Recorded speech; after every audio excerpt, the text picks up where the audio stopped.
दसऱ्यात सुनुष्णा बोले वचन अवघे आणावे धरून कोणाचा न घ्यावा जीव प्राण बंधन करून राखावे। लव आणि अंकुश युद्धाला जाणारे लक्ष्मणाची सेना आलेली आहे, मोठे मोठे हत्ती महारथी आलेले आहेत। सीतेने एक वचन घेतलं, हे बघ लहू, हे बघ अंकुश, सगळ्यांचा पराजय कर मला मान्य आहे, पण कुणालाही जीव मारायचं नाही।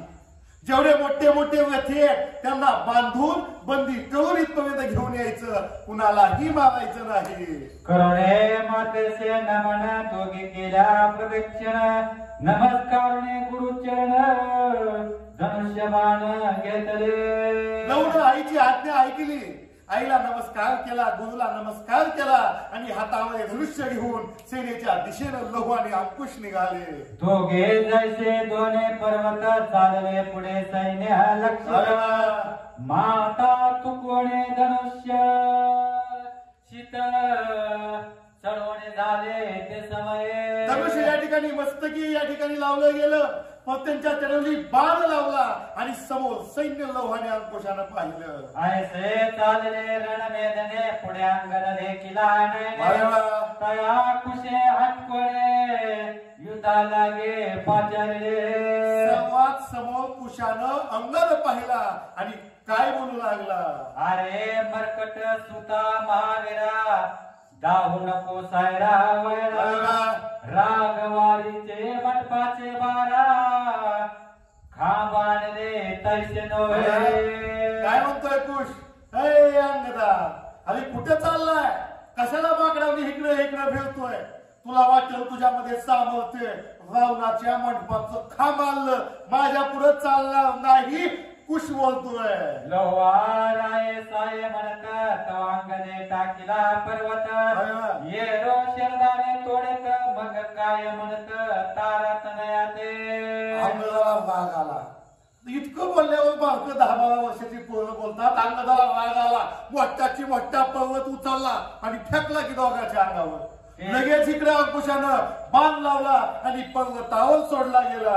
ते येते नचले आमासे आता साय माझ्या बाणाचे म्हणून वेगळे अंगणाचे रणे मोर्चेचे पाडला। पर्वत चकनाचूर केला आणि अंगदाला म्हणतात, ए अंगदा, आमच्या पुढे चालणार नाही, दगड मार, तोंड मार, झाड मार, नाही तर पर्वत मार, आम्ही तुला ऐकत नाही। पर्वत भुगा केली आणि बाण आमचे सोच, लव आणि अंकुश अंगदाला बोलतात। मग सावध करुणे वाले सुत लव्वा तयाचे बांधित जे ते होते शत्रुघ्न भरत ते देणे ओणे घातलं। त्या ठिकाणी बेशुद्ध केलं अंगदाला बाणांनी आणि सावध करून बांधलं आणि ज्या ठिकाणी भरत शत्रुघ्न निहून टाकली होती त्या ठिकाणी निहून सोडलं। मग बोलेला भास्कर नंदन याचे युद्ध करता दारुण अनर्थ दिसे वाढणार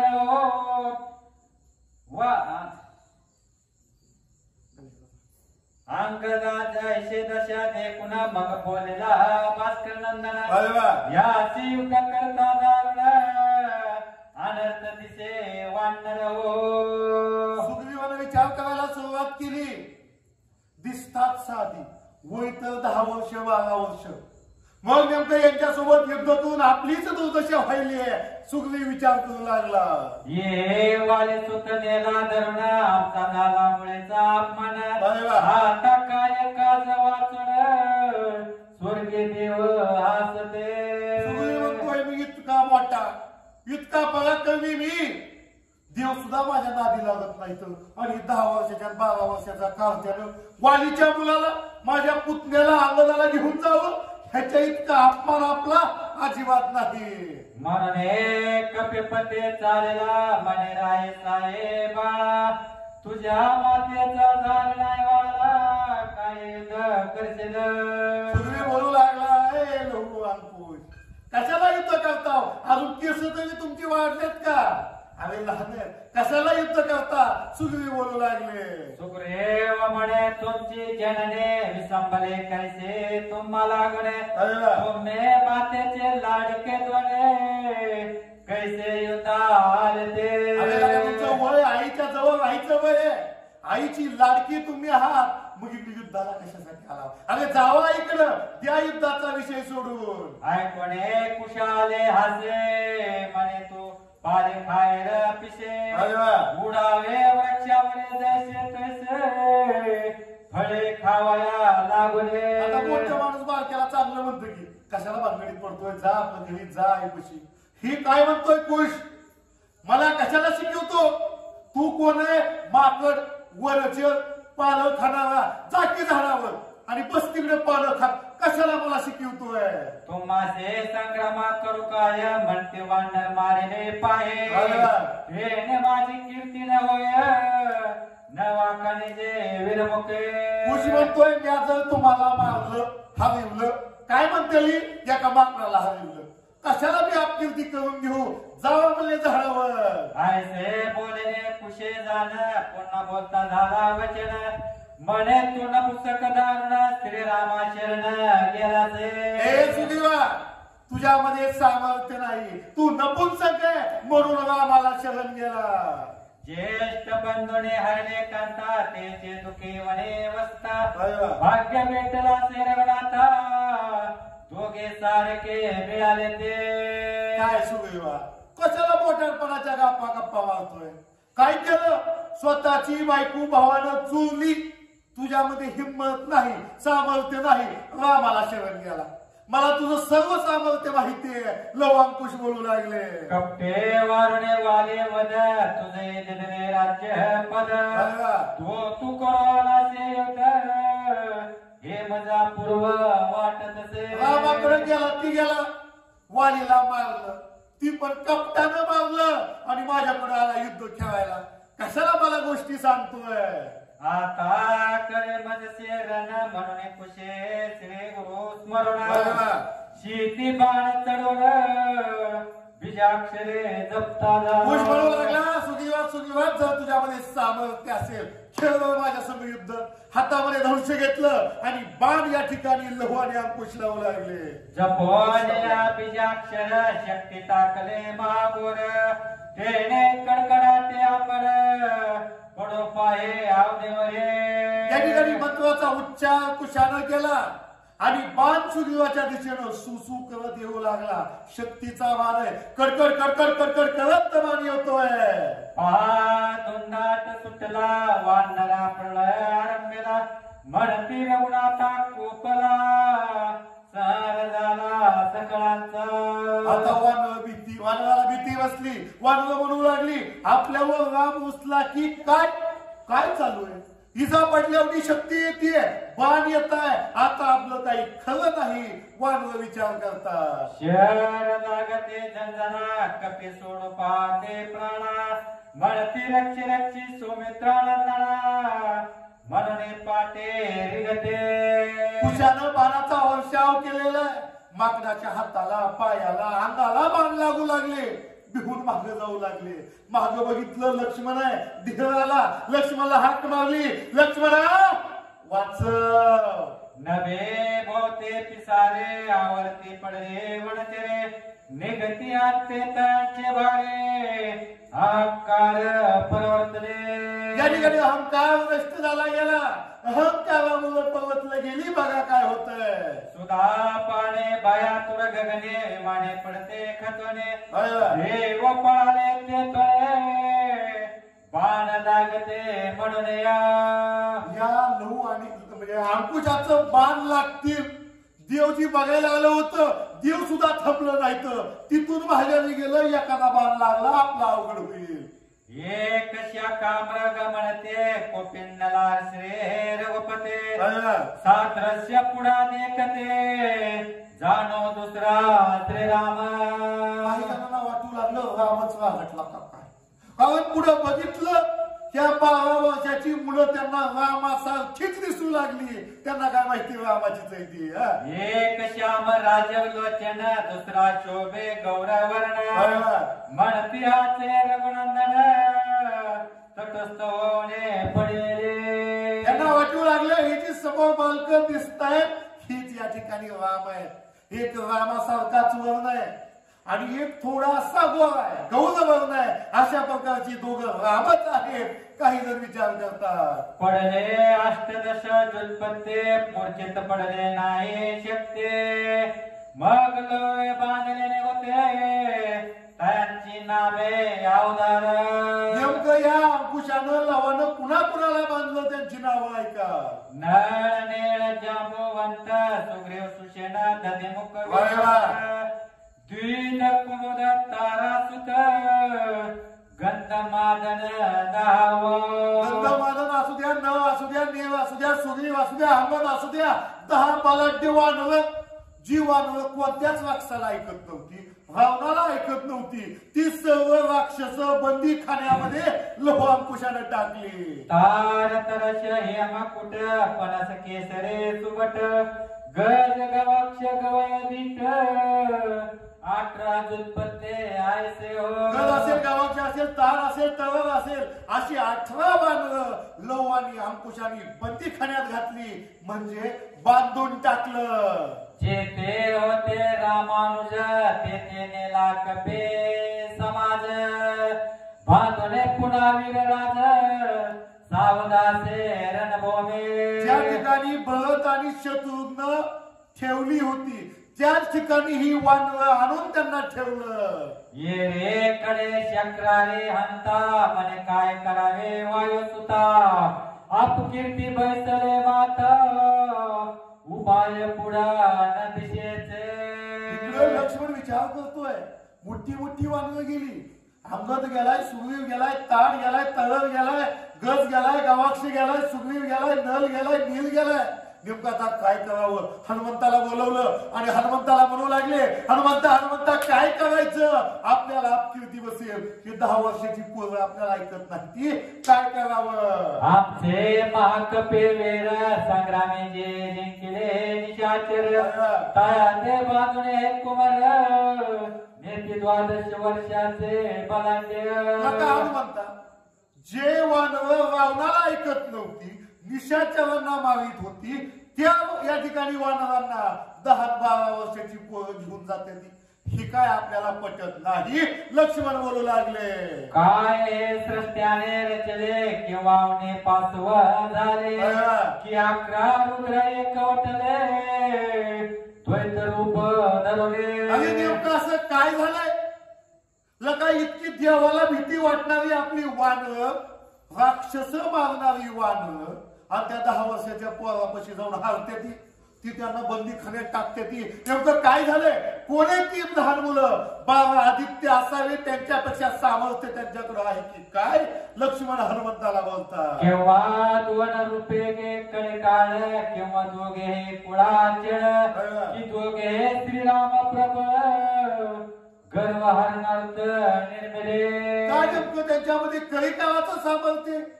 पण तसं पण नसं का नेमकं असं असेल. हनुमंता स्वतः रामाने त्यांना आपल्यामध्ये जो अहंकार आलेला आहे की आमच्यासारखं कोण नाही, आपला अहंकार घालवण्यासाठी तर रामानं त्यांना आणलं नसेल ना. अशा प्रकारचं भरत, अशा प्रकारचा लक्ष्मण हनुमंताला बोलू लागला, हे ग्रहात केतू राहो किंवा विष्णू महादेव किंवा शशी सूर्य पहावो रिपुरूप अवतरले. एवढं सामर्थ्य स्वतः भगवान विष्णू महादेव किंवा सूर्य तर आला नसेल. कारण की एवढी मोठी वानर आपली मारायची, भरताला हलवायचं, शत्रुघ्नाला हलवायचं, एवढं सामर्थ्य कुणामध्ये. लक्ष्मण हनुमंताला बोलू लागले, केव्हा रावणारीच्या हत्या एकभूत होणे समजता द्वैत रूपे अंजने सुता आम्हावरे चालल्या. का नेमकं द्वैत रूपानं रावणाच्या शक्त्या मागावी आल्या त्या. नेमकं एवढं सामर्थ्य त्यांच्यामध्ये कसं काय. लक्ष्मण हनुमंताला प्रश्न विचारतात, के जानकी हृदयचा कोपागणे प्रगटला धरणे रूपे दोने पुढारला शोषावया लागणे तैसे दोघे दिसतात. हनुमंता, आपण सीतेला खूप त्रास दिला रे. पहिलं पण त्रास झाला, अयोध्येमध्ये आणली तरी आपण तिला वनामध्ये सोडून दिलं. सीतेच्या कोपाचा जो जाळ आहे ह्या जावामुळे तर यांच्यामध्ये सामर्थ्य आलं नसेल ना. लक्ष्मण बोलू लागले, केव्हा वने जाम्या सांडले वने ते होते गाते मासत्रय गुरुवे तिचे आत्मज तोडे असित गौर दिसते. काय नेमकं हनुमंता 3 महिन्याची सीता असताना सीतेला वनामध्ये सोडलेलं आहे. बघा किती हाल झालेले आहेत. या ठिकाणी लक्ष्मण म्हणतोय 3 महिन्याची सीता गरोदर होती. मी स्वतः वाल्मिक ऋषीच्या आश्रमामध्ये सोडून आलोय. सीतेची तर मुलं नसतील ना. आणि सीतेसारखेच दिसतात हनुमंता. नेमकं त्यांच्यामध्ये एवढं सामर्थ्य कसं आलं ह्याचा प्रश्न मला पडला. लहो रावणारे सारखा कुशा धरणे सादृश्य देखा हनुमंता तुझा से ठाऊका हा वृत्तांत गुप्त करे. हनुमंता तुला प्रत्येक गोष्ट माहितीये. बुद्धिवंत आहे तू. म्हणून मला नेमकं कसं झालं काय झालं माहिती काढूनच सांग. लक्ष्मणराय हनुमंताला विचारतात. जरे हे दाकुटे म्हणावे कुमार तरी शक्ती सुरेशावने तोर धरुणे आमचे वीरे वीर लाल ध्वज लागले. या दोघांना जर बारक म्हणावं लहान म्हणावं तर आपली मोठी मोठी सेना आणि मोठी मोठी वानर ह्यांनी हरवलं. कशाला त्यांचा नाद करायचा. लक्ष्मण बोलू लागले, पुढे काय युद्ध करावे युद्ध करता घेतील जे फिरणे जाता हसिंचरे रागवे नपुसक म्हणले. लक्ष्मणाच्या मनामध्ये सुद्धा प्रश्न पडला. जर युद्धाला गेलो लव आणि अंकुश आपल्याला ऐकत नाही तर माहित झालं. पण महागारी जावं तर राम काय लागा लक्ष्मणा 10 वर्षाच्या पोराला पुस्तक पाहून आला. हीच का तुझं सामर्थ्य हीच का तुझं या ठिकाणी हिंमत अपमान होईल. काय करावं लक्ष्मणला प्रश्न पडला. इतके ऐकणे वायू सुत सौमित्रा प्रती झाला बोलत जायसा श्रीराम तैसे तुम्या. इतके ऐकणे वायू सुत सौमित्रा प्रती झाला बोलत जायसा श्रीराम तैसे तुम्हा मायेत माझा पुरुषार्थ पाहावा. या ठिकाणी हनुमंत बोलू लागलेला आहे. लक्ष्मणा थांबा थांबा थांबा. आता माझ्यामध्ये किती सामर्थ्य आहे तुम्हाला दाखवतो. फक्त बघा. रुद्रावेशे रुद्र जाण पुच्य वावणे गगना आरक्त करून आनंदा केले गर्जना विटंक. आता हनुमंताला वागावा. आता मला लक्ष्मणा तुम्ही बोलायचंच नाही. माझी अंगवर बघा मोठ्याची मोठा हनुमान झाला. डोळं लांबड केलं. शिफ्टी आकाशात नेली आणि या ठिकाणी लव आणि अंकुशाकडे पाहू लागले. हनुमान मने अरे वीरा मागे सरू नका धीर धरा तुझ म्हणोत्तर एक सरा सावध पय व्हावे. या ठिकाणी हनुमान बोलू लागलेले आहेत. कुणीही मागे सांगायचं नाही. कुश बोले ते समय अरे मरकटा मुख आपले दर्पणे पाये काळे झाले समय काळे दावसे पामरा. बोलायला लागलं. हनुमंताला म्हणू लागली. हनुमंताने सांगितलं ना मागे सांगायचं नाही. बघू तुमच्यात किती सामर्थ्य.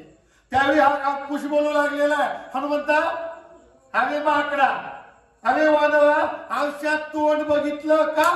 अगं त्याला भंगार तोंड पडलंय. लाल भडक डोळं झाल्यात. नेमकं काय झालंय. लंका जाळले तळवेळे मुख तुझे झाले काळे चिंतोरणे राक्षसे निर्बळे रणरंगे मारले. तुला सांगू तुझं तोंड काचा का काळं झालंय. लंका चालली आणि तुझं तोंड त्या लंकेमध्ये काळं झालं. अंकुश हनुमंताला बोलू लागले. कुश म्हणे अंजने सुता ऐक तुझ्या स्वामीची कथा जेने घरची टवडले कांता तयाची कथा काय बघा काय बोलतोय अंकुश. हनुमंता तू रामाचा सेवक आहे. रामाचा दास आहे. रामाची कथा सांगू. स्वतःच्या बायकोला सुद्धा वनात लावलं. काय त्या रामाचं सांगतोय. अंकुश बोलू लागला. नांद ते श्री दौडले तयाचे वीर श्री काय चांगले आता तुम्हा बोली पडले युद्ध करू आले ते. अरे हनुमंता स्वतःची पत्नी सुद्धा रामाला नीट सांभाळता येत नाही. तिला लोकांचं लोक नाव ठेवतेले म्हणून तिला मनात लावलं आणि कशाला रामाच्या कामाच्या गोष्टी करतोय. मला सगळं माहिती आहे. अंकुश बोलू लागले. ऐसे वर्तले तुमच्या घरे ज्याची शक्ती झाले रान बरे. तो पुरुष यशवंत या संसारे कोणे समय होईल. हनुमंता, ज्या पुरुषाची स्त्री त्याच्या जवळ नाही, ज्या नवऱ्याची बायको त्याच्या जवळ नाही, त्या माणसाचा जय जयकार कसा होईल, कसा त्या माणसाला यश येईल. हा लहान गाकुश बोलतोय. उने स्वामीचे ऐकून कवळाला अंजने जया शैलावरे बहुवन घेवणे गगने उडाला. हनुमंताला बोलणं चालतंय हनुमंताला, पण आम्हाला बोलावं ती पण या 10-12 वर्षाच्या जिबुड्याने रागाला हनुमंताला आणि काय करू लागले. सवेचे अनेक पर्वत चारे घेत झाला शुक वनारे. एक वडे एक शिरे की दोन्ही काके. काय केलं, मोठ्याच्या मोठ्या 4 पर्वत उचललं आणि लहू अंकुशच्या दिशेनं मारू लागले. पंच पर्वतेचे वायू सुद्ध येता जायचा पिता रघुनाथ. मग ते तेने वेळे वज्रास्त्र जपुने गुणे लावले.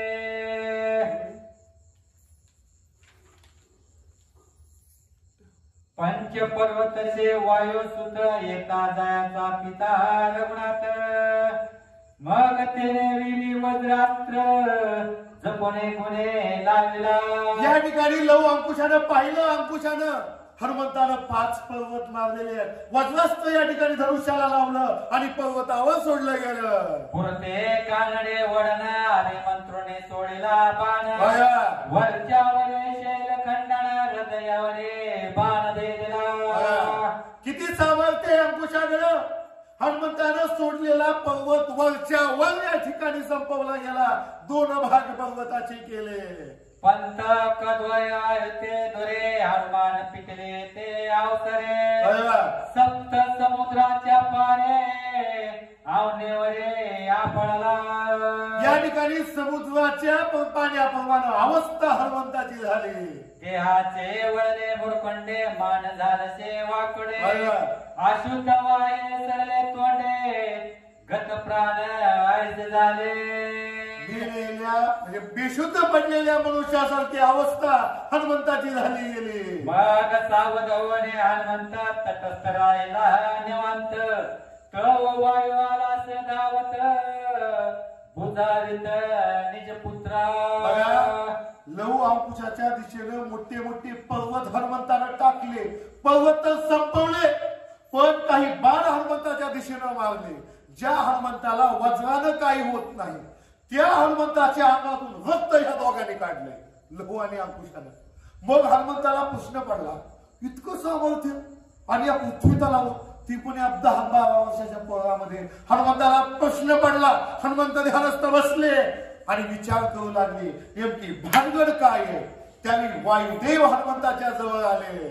वायो मनेगा हनुमंता तू नेनशी त्यांच्या वृत्तांता. ते राघवाचे पुत्र तत्वता विद्यासारखे पुरुषार्थ. ती साधी नाही, दिसते ती साधी, पण त्या रामाची मुलं आहेत.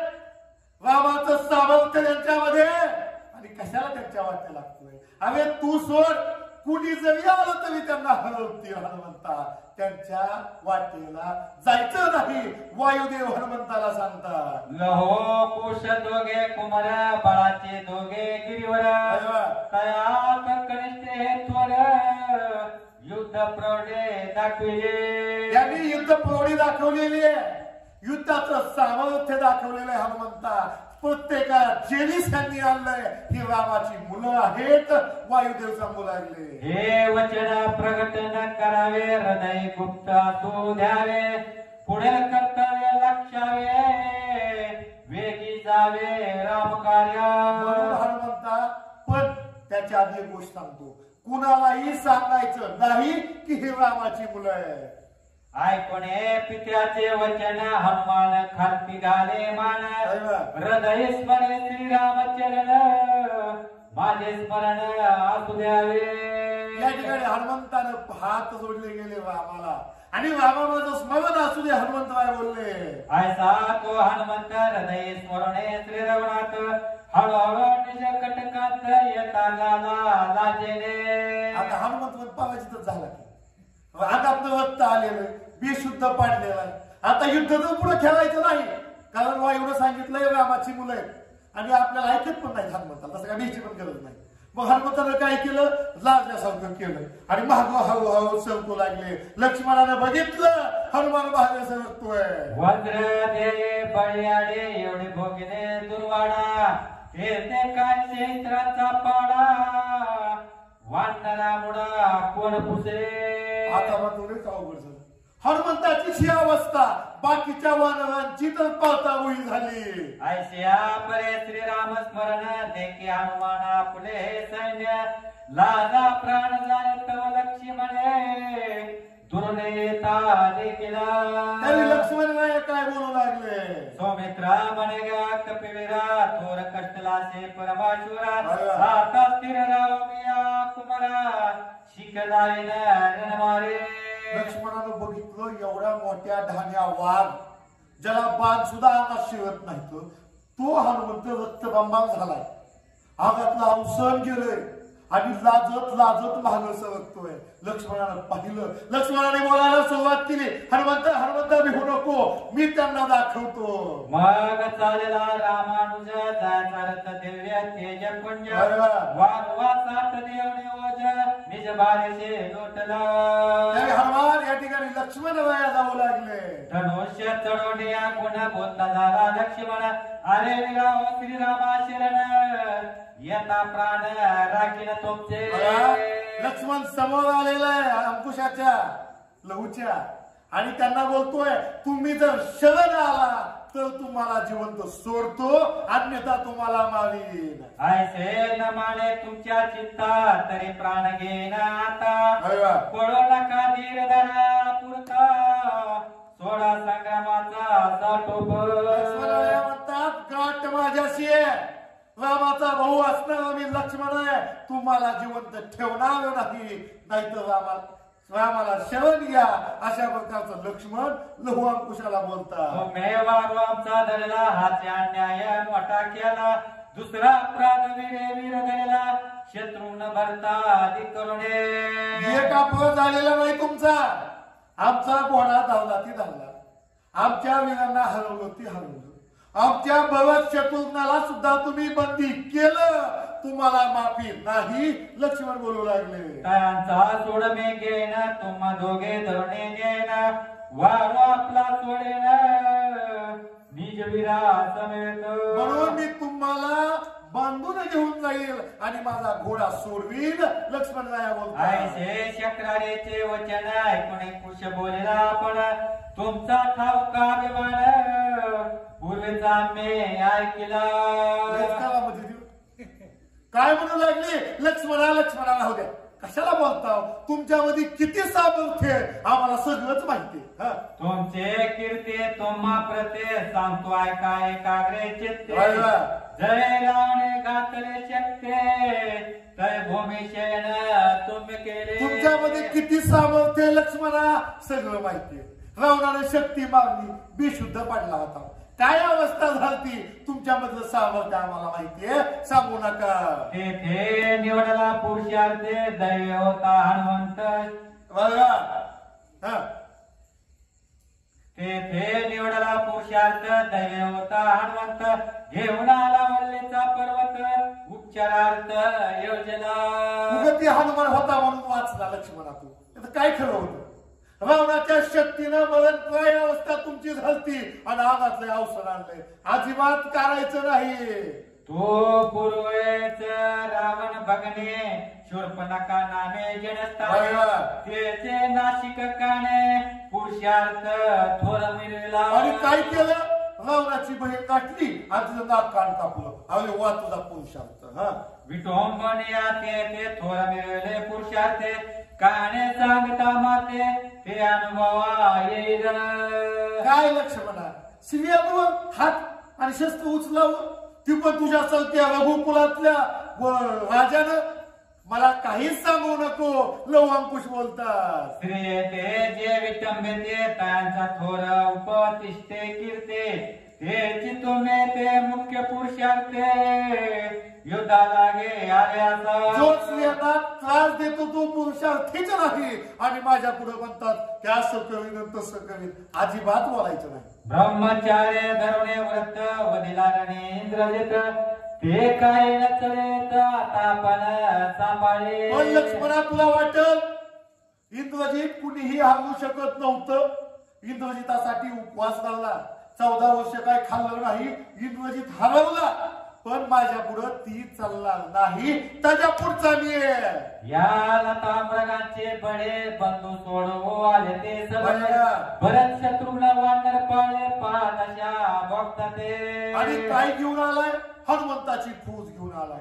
सुग्रीवाची फौज घेऊन आलाय. वानराच्या वानर घेऊन आलाय. मला हरवायला तरी पण तुला हरत नसतो. आता तुम्हा तेची गते विमुख झाला त्रे रघुपते अवघी तुमची गेली शकते हे निश्चिते जांग तुमच्या सर्वांची शक्ती गेलेली आहे. 100% माहित असू द्या.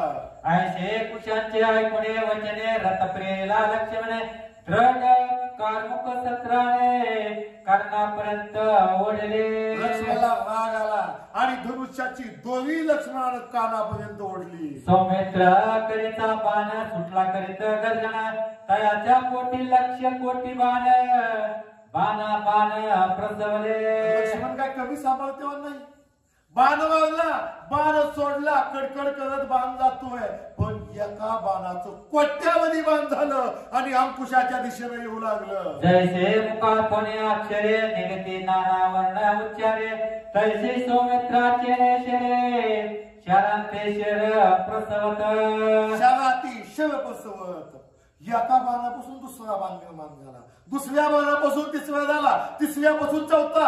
अशा बाणाचा पाऊस जवळजवळ पडू लागला. तशा पर्जन्याच्या दारात त्या देते गिरीवरा तशा सौमित्राच्या शरीराला गगने बाणे व्यापले. लक्ष्मणाला बाण मारलेला आणि त्या बाणामुळे बाणांचा पाऊस लहू अंकुशावर पडू लागला. संधान सौमित्राचे अद्भुत देखुणे काय करे जानकी सुत नवमुख बाण घेऊन त्वरित परदळावरे मोकलेला. बघितलं कुशानं बघितलं. लक्ष्मणानं बाणाचा वर्षाव केलाय. नवमुखाचा बाण धरला आणि त्या बाणाच्या दिशेनं मारला. शरे शरा खंडना झाले जैशी पंडिते मूर्ख प्रचा खंडले हे देखुणे म्हणे जयाची मावले सौमित्रा देवी. लक्ष्मणानं मारलेलं प्रत्येक बाण या ठिकाणी अंकुशानं खाली पाडले.